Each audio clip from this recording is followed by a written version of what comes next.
Hello, this is Pastor Phil. A look at the news this morning will show us that our nation is affected by fire in the west, by a storm in the south, by political unrest in many places, and of course also by the continuing effects of the COVID-19 pandemic. In other words, there's a lot to think about and a lot that could cause us worry. It brings to mind for me a prayer which often gets circulated on social media and is often called the serenity prayer. And it was actually written in 1932 by a theologian named Reinhold Niebuhr. And it says, God, grant me the serenity to accept the things I cannot change, the courage to change the things I can, and the wisdom to know the difference.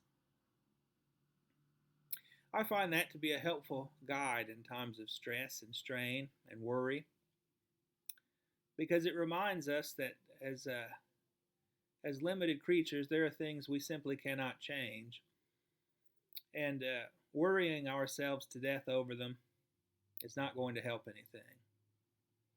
Jesus says in Matthew, "Who by worrying can add a single hour to your life?" And the answer, of course, is no one. And in fact, you can take away a great many hours of your life by worrying. What's the option? We hear that in the book of James, where the question is asked, if anyone is in trouble, what should they do? They should pray. And so certainly our calling as disciples in the face of these things we cannot change is to pray. We pray for those affected by fire and storm and by, of course, the virus. And yet we're reminded too by this prayer that in addition to those things we cannot change, in addition to those things for which we can only pray, there are things that we can do. There are things that are within our scope of influence. And even and perhaps especially when we're faced with multiple things we cannot change, those things that we can become so much more important for us and for those whom we can influence. When there are tough things going on in the world, we can be more patient with our children. We can be more communicative with our friends, more loving. We can be more generous.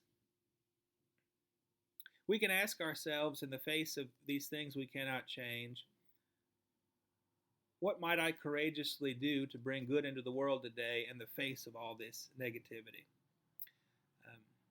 How can my day, my life, my energy, my time today be a bright spot that will help someone else and inspire someone else to be a beacon also? It certainly isn't easy. It certainly isn't easy to go against the grain and to bring positivity when there is so much negativity around us. But when we do so, we find we are participating in God's kingdom. So pray for those who are in trouble. And today, do those things which you can do. Change those things for the better which you can change. And have the courage to do so, because when you do so, you are bringing God's light into the world. May God bless you.